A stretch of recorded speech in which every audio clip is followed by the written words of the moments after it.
سمجھیں ہر ایک چیز کو در حقیقت، دے دے الہی وہ نور بصیرت۔ الحمدللہ وحدہ والصلاة والسلام علی من لا نبی بعدہ، اما بعد فاعوذ باللہ من الشیطان الرجیم، بسم اللہ الرحمن الرحیم۔ انا اعطیناک الکوثر فصل لربک وانحر ان شانئک هو الابتر۔ محترم ناظرین، السلام علیکم ورحمۃ اللہ۔ سورۃ الکوثر کی تفسیر و توضیح کے ساتھ آپ کی خدمت میں حاضر ہوں۔ سب سے پہلے سورۃ الکوثر کا مختصر تعارف سماعت فرما لیں۔ قرآن کریم کی موجودہ صورتوں میں یہ 108ویں نمبر پر واقع ہے۔ دوسرے لفظوں میں ہم یوں کہہ سکتے ہیں کہ ترتیب مصحف میں سورۃ الکوثر کا 108واں نمبر ہے، جبکہ نزول کے لحاظ سے سورۃ الکوثر سورۃ العادیات کے بعد نازل ہوئی، یعنی مکی سورہ مبارکہ ہے اور اسلام کے تقریباً ابتدائی دور میں نازل ہوئی۔ قرآن کریم کی 3 صورتیں ایسی ہیں جو 3 آیات پر مشتمل ہیں۔ سب سے پہلی صورت سورۃ العصر ہے، اس کی بھی 3 آیتیں ہیں، سورۃ الکوثر اور سورۃ النصر۔ یہ 3 صورتیں ایسی ہیں جن کی آیات 3 ہیں، لیکن حجم، سائز اور ضخامت کے لحاظ سے سورۃ الکوثر قرآن کریم کی سب سے چھوٹی سورہ مبارکہ ہے۔ اس کے 10 الفاظ ہیں اور 72 حروف ہیں۔ یہ تو تھا سورۃ الکوثر کا مختصر تعارف۔ سورۃ الکوثر کیوں نازل ہوئی، اس کے نازل ہونے کی کیا وجہ ہے، بہت سی کتب تفاسیر میں یہ موجود ہے کہ پیارے نبی کریم صلی اللہ علیہ وآلہ وسلم کے یکے بعد دیگرے 2 بیٹے آپ صلی اللہ علیہ وسلم کو داغ مفارقت دے گئے، فوت ہو گئے۔ اسلام کا ابتدائی دور تھا، ویسے ہی بڑی مشکلات تھیں، ہر طرف مخالفت ہی مخالفت تھی۔ ان حالات میں پیارے نبی کریم صلی اللہ علیہ وسلم کے 2 بیٹے فوت ہو گئے۔ اب مخالفین کو مزید پروپیگنڈے کا ایک موقع مل گیا۔ انہوں نے معاذ اللہ یہ کہنا شروع کر دیا کہ محمد صلی اللہ علیہ وآلہ وسلم کہ اب دنیا میں نام لینے والا کوئی نہیں رہے گا۔ حالات یہ تھے کہ مسلمان علی الاعلان عبادت بھی نہیں کر سکتے تھے، ہر طرف مخالفت اور دشمنی کا دور دورہ تھا۔ پھر مزید 2 بیٹے فوت ہوئے اور پروپیگنڈا تیز ہو گیا، حالات کٹھن ہو گئے۔ تو جب مخالفین نے اس طرح کی باتیں شروع کر دیں، اللہ اکبر، تو پھر اللہ تعالیٰ نے سورۃ الکوثر نازل فرما دی۔ اللہ تعالیٰ نے فرمایا انا اعطیناک الکوثر، اے نبی صلی اللہ علیہ وسلم یقیناً ہم نے آپ کو الکوثر دے دیے، حوض کوثر یا خیر کثیر یہ عطا کر دی۔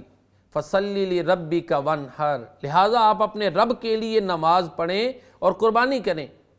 ان شانئک هو الابتر، یقیناً آپ کا دشمن ہی بے نام و نشان رہے گا۔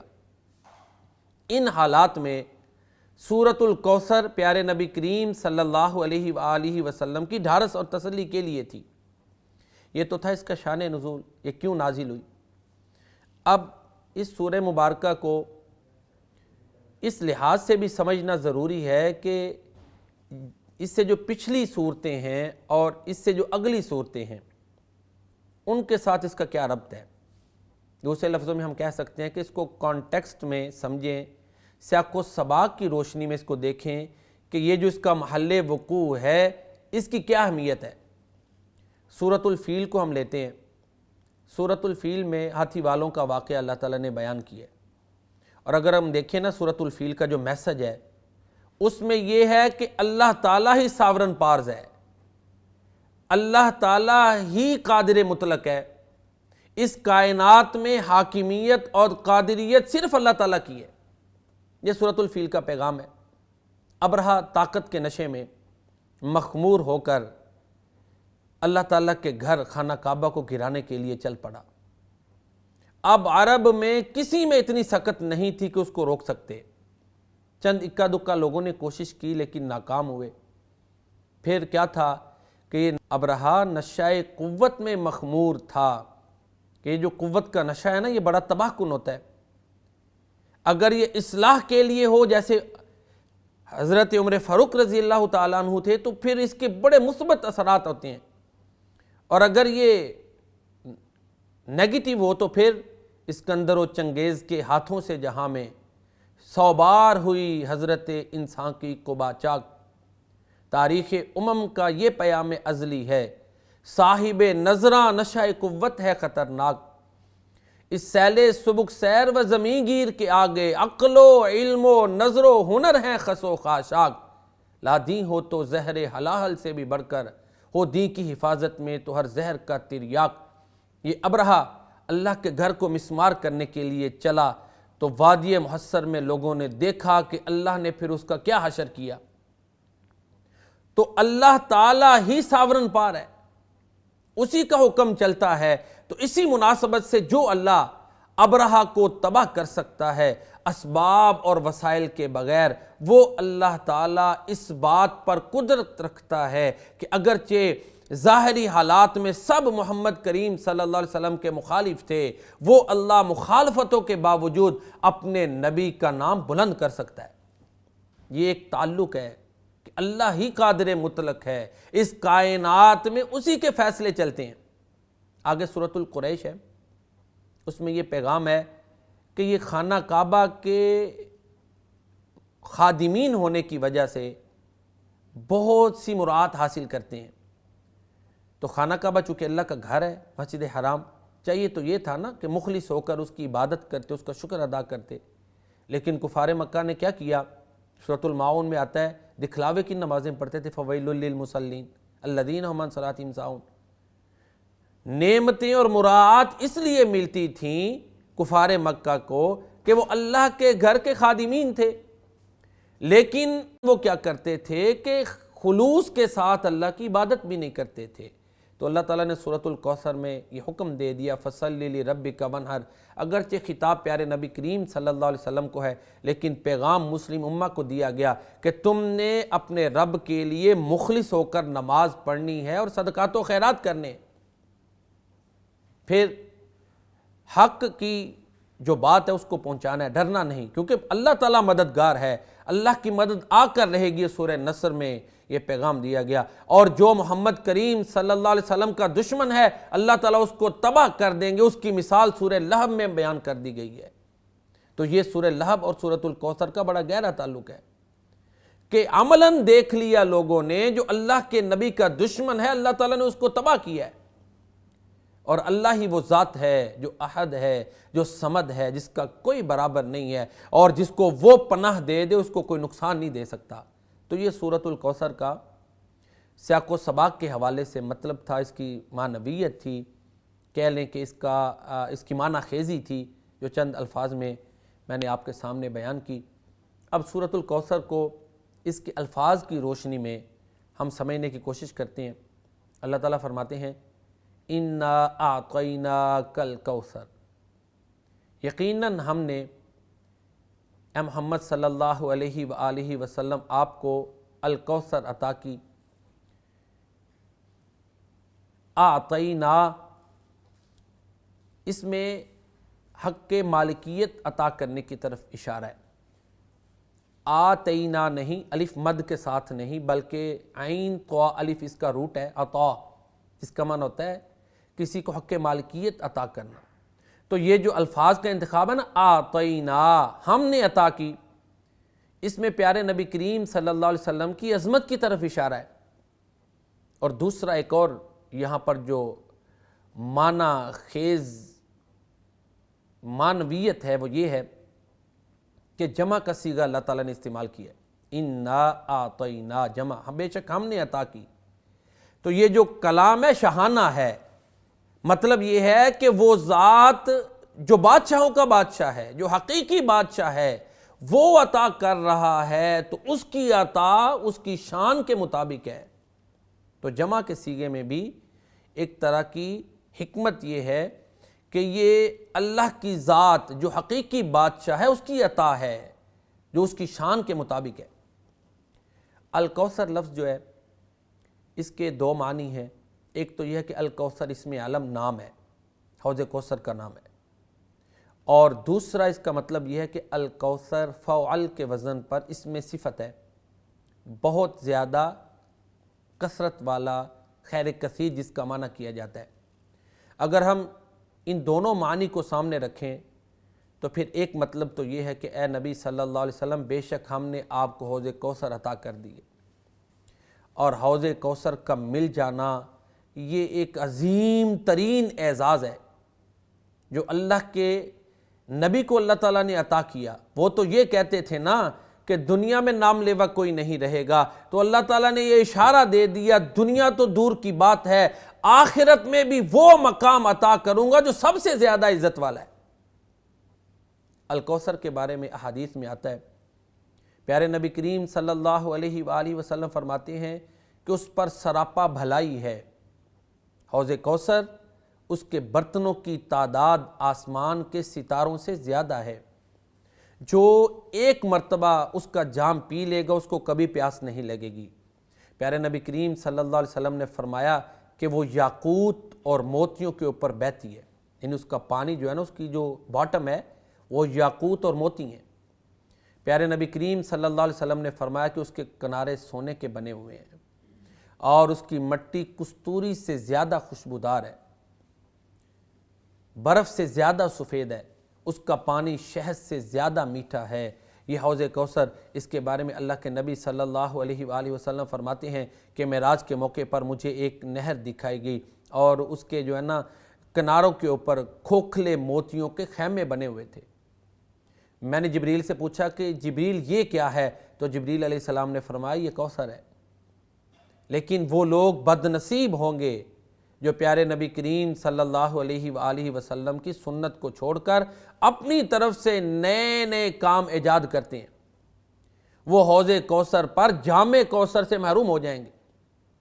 پیارے نبی کریم صلی اللہ علیہ وآلہ وسلم کا فرمان ہے کہ کچھ لوگ میری امت کے میرے پاس آئیں گے، میں کہوں گا کہ یہ میری امت کے لوگ ہیں، تو میں ان کو ویلکم کرنے لگوں گا تو فرشتے ان کو پیچھے دھکیل دیں گے.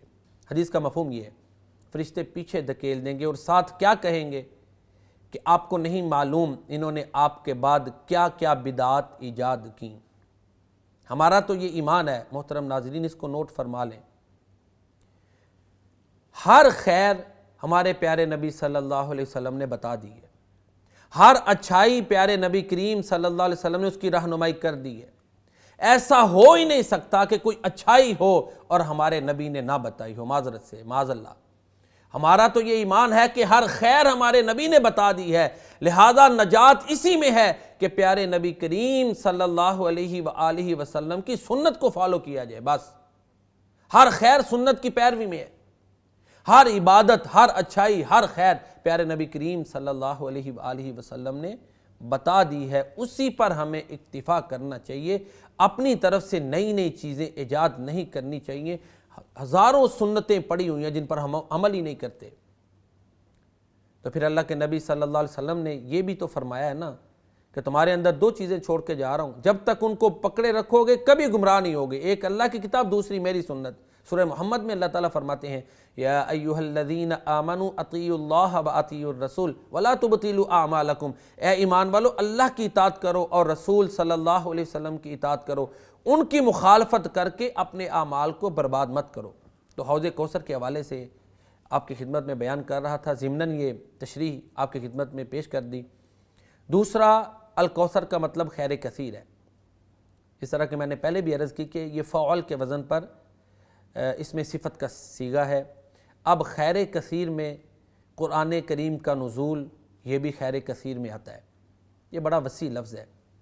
سنت جو اللہ نے اپنے نبی کو عطا کی یہ بھی خیر کثیر میں آتا ہے. تاجدار ختم نبوت پیارے نبی کریم صلی اللہ علیہ وسلم کو اللہ تعالیٰ نے بنایا، یہ بھی خیر کثیر میں آتا ہے. صحابہ کرام وہ بھی خیر کثیر میں آتے ہیں. یہ امت یہ بھی خیر کثیر میں آتی ہے. اسی طرح پیارے نبی کریم صلی اللہ علیہ وسلم کے اہل بیت وہ بھی خیر کثیر میں آتے ہیں. اور حق شفاعت کا مل جانا شفاعت کبریٰ جو آپ صلی اللہ علیہ وسلم کریں گے وہ بھی خیر کثیر میں ہے۔ اللہ کے نبی صلی اللہ علیہ وسلم کا مقام محمود پر فائز ہونا، مقام وسیلہ پر فائز ہونا، یہ بھی خیر کثیر میں سے ہے۔ خیر کثیر ایک وسیع لفظ ہے۔ اسی طرح عالم برزخ میں اپنی قبر مبارک میں پیارے نبی کریم صلی اللہ علیہ وسلم پر درود و سلام کا پیش کیا جانا، اجساد مطہرہ تو تمام انبیاء کے محفوظ ہیں نا، ہمارے پیارے نبی کریم صلی اللہ علیہ وسلم کا قبر میں بھی مقام سب سے اعلیٰ ہے، اور ایک عظمت آپ کو اللہ تعالیٰ نے وہ عطا کی جو کسی کو نہیں ملی، اور وہ یہ ہے کہ جو ہم درود و سلام پڑھتے ہیں فرشتے آپ تک پہنچاتے ہیں۔ یہ بھی خیر کثیر میں آتا ہے۔ ایک حدیث میں آتا ہے، اللہ کے نبی فرماتے ہیں اللہ تعالیٰ نے مجھے 5 چیزیں ایسی دی ہیں جو کسی کو نہیں ملی، ان میں جوامع الکلم ہیں۔ پھر آپ نے فرمایا میرا دشمن 1 مہینے کی مسافت پر ہوتا ہے تو اللہ تعالیٰ میرا رعب اس کے دل میں ڈال دیتے ہیں۔ اسی طرح آپ نے فرمایا مال غنیمت میرے لیے حلال کیا گیا اور مجھے خاتم النبیین بنا کر بھیجا گیا۔ پھر آپ صلی اللہ علیہ وسلم نے فرمایا کہ مجھے ساری انسانیت کے لیے اللہ تعالیٰ نے رسول بنا کر بھیجا۔ تو محترم ناظرین کرام، یہ ساری چیزیں خیر کثیر میں آتی ہیں۔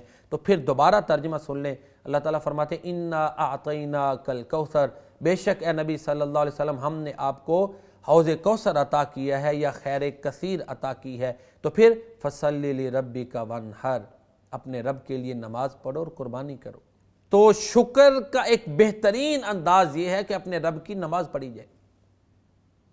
ان شانئک ھو الابتر، یقیناً آپ کا دشمن ہی بے نام و نشان رہے گا۔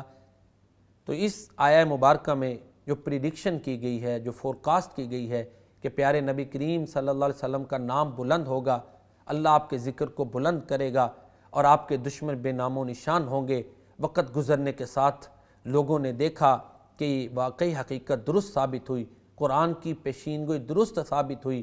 پیارے نبی کریم صلی اللہ علیہ وسلم کو گزرتے ہوئے ہر دن کے ساتھ اللہ تعالیٰ نے عروج عطا کیا اور آپ کے جو مخالفین تھے ان پہ زوال آیا۔ تو یہ ان شانئک ھو الابتر، یہ قرآن کی سچائی کی بہت بڑی دلیل ہے۔ یہ اس بات کی بھی دلیل ہے کہ محمد کریم صلی اللہ علیہ وآلہ وسلم اللہ تعالیٰ کے سچے رسول ہیں۔ محترم ناظرین کرام، سورۃ الکوثر کا ایک اور مضمون جو بڑا اہم ہے وہ یہ ہے کہ اللہ تعالیٰ اپنے نبی کا خود مدافع ہے۔ اللہ تعالیٰ پیارے نبی کریم صلی اللہ علیہ وآلہ وسلم کا خود دفاع کرتے ہیں۔ قرآن کریم میں بہت سی آیات ایسی ہیں جن سے یہ واضح ہوتا ہے کہ جب کبھی بھی پیارے نبی کریم صلی اللہ علیہ وسلم کے خلاف کوئی بات کی گئی، بہتان بازی کی گئی، تو اللہ تعالیٰ نے خود اس کا جواب دیا۔ سورہ فرقان میں آتا ہے وَقَالَ الَّذِينَ كَفَرُوا إِنْ هَذَا إِلَّا إِفْكٌ افْتَرَاهُ وَأَعَانَهُ عَلَيْهِ قَوْمٌ آخَرُونَ، کافروں نے یہ کہا کہ معاذ اللہ ایک پوری جماعت ہے جو اس قرآن کو گھڑ لیتی ہے۔ انہوں نے پیارے نبی کریم صلی اللہ علیہ وسلم پر یہ اعتراض کیا۔ سورہ فرقان میں ہی اللہ تعالیٰ نے خود جواب دے دیا، قُلْ أَنزَلَهُ الَّذِي يَعْلَمُ السِّرَّ فِي السَّمَاوَاتِ وَالْأَرْضِ، اور سورۃ الشعراء میں بھی اس کا جواب موجود ہے وَإِنَّهُ لَتَنزِيلُ رَبِّ الْعَالَمِينَ نَزَلَ بِهِ الرُّوحُ الْأَمِينُ عَلَىٰ قَلْبِكَ لِتَكُونَ مِنَ الْمُنذِرِينَ، کہ اللہ تعالیٰ نے اس قرآن کو خود نازل کیا ہے۔ اسی طرح سورہ فرقان میں کفار کا ایک اعتراض مذکور ہے۔ انہوں نے یہ کہا وَقَالُوا مَا لِهَذَا الرَّسُولِ يَأْكُلُ الطَّعَامَ وَيَمْشِي فِي الْأَسْوَاقِ، یہ کیسا رسول ہے معاذ اللہ جو چلتا ہے کھاتا پیتا ہے۔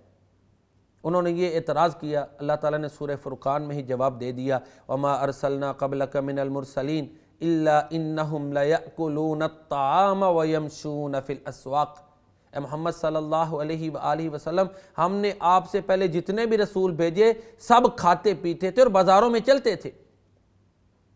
کفار نے معاذ اللہ یہ کہا لست مرسلا، اے محمد تو رسول نہیں، معاذ اللہ۔ انہوں نے یہ کہا، اللہ نے قسمیں اٹھا کے یہ مضمون بیان کر دیا، یاسین والقرآن الحکیم انک لمن المرسلین علی صراط مستقیم، کہنا یہ چاہ رہا ہوں کہ محمد کریم صلی اللہ علیہ وسلم کا مدافع اللہ تعالیٰ خود ہے۔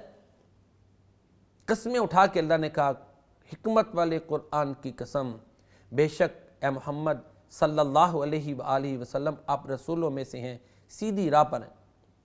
سورہ حجر میں کفار کا ایک جھوٹا اعتراض، بہت بڑا بہتان اللہ تعالیٰ نے بیان کیا، پھر اس کا جواب دیا۔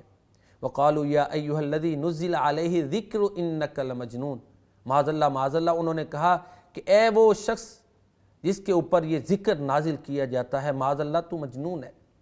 تو اللہ نے سورہ قلم میں پھر قسمیں اٹھا کے کیا کہا، نون والقلم وما یسطرون ما انت بنعمت ربک بمجنون وان لک لاجرا غیر ممنون وانک لعلی خلق عظیم۔ قلم کی قسم، جو کچھ فرشتے لکھتے ہیں اس کی قسم۔ اے محمد صلی اللہ علیہ وسلم، آپ اپنے رب کی نعمت کی بدولت مجنون نہیں، یہ جو آپ کو تکلیفیں دیتے ہیں اس کے عوض آپ کے لیے بے انتہا اجر ہے۔ وَإِنَّكَ لَعَلَىٰ خُلُقٍ عَظِيمٍ، اور یقیناً آپ خلق عظیم پر فائز ہیں۔ خلق عظیم پر فائز ہونا اس بات کی دلیل ہے کہ محمد کریم صلی اللہ علیہ وسلم عقل، بینش اور دانائی کی منتہا پر ہیں۔ سورہ صافات میں آتا ہے، کفار نے بہتان باندھا، وَقَالُوا أَإِنَّا لَتَارِكُو آلِهَتِنَا لِشَاعِرٍ مَجْنُونٍ۔ اللہ تعالیٰ نے جواب دے دیا، معاذ اللہ انہوں نے کہا کہ کیا ہم شاعر مجنون کے لیے اپنے معبودوں کو چھوڑ دیں؟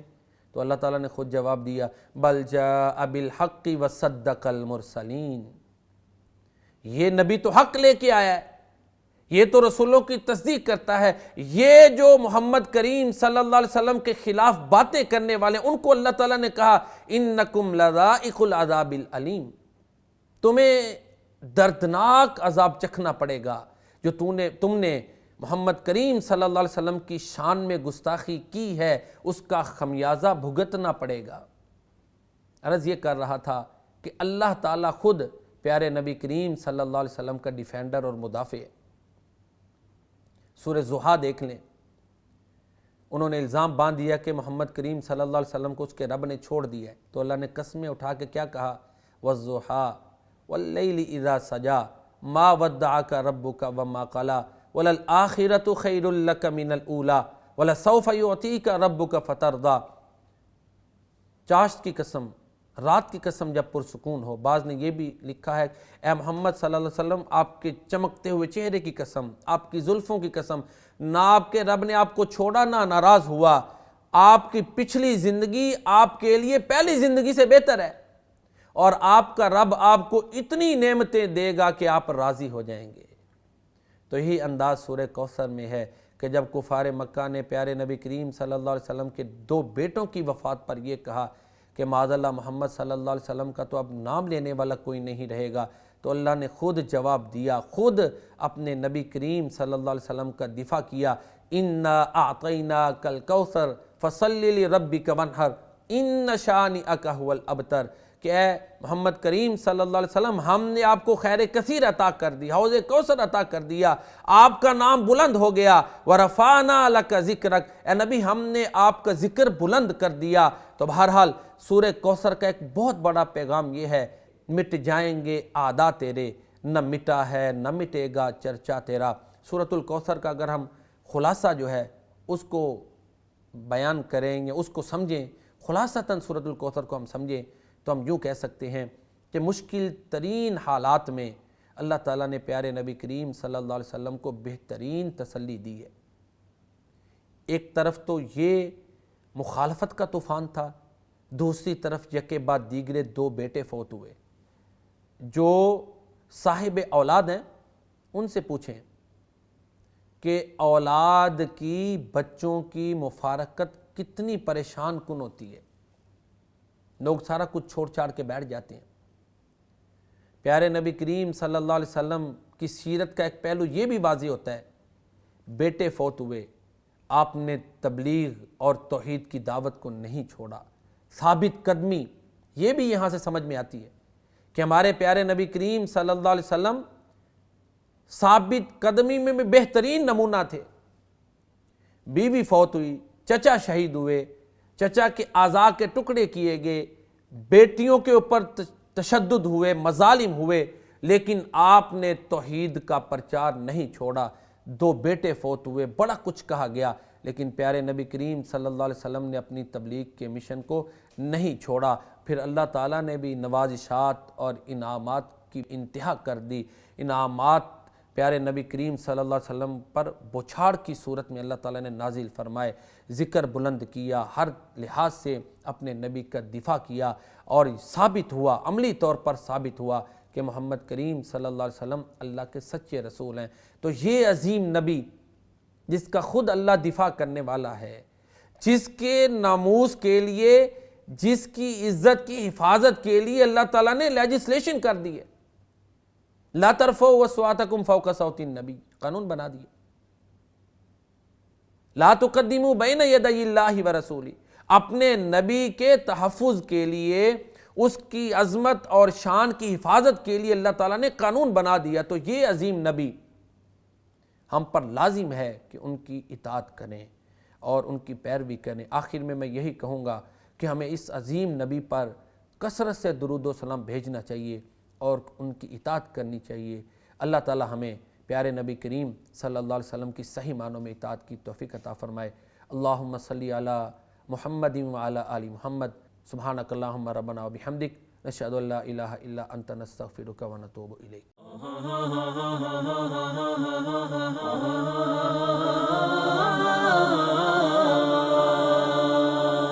سمجھیں ہر ایک چیز کو در حقیقت، دے دے الہی وہ نور بصیرت۔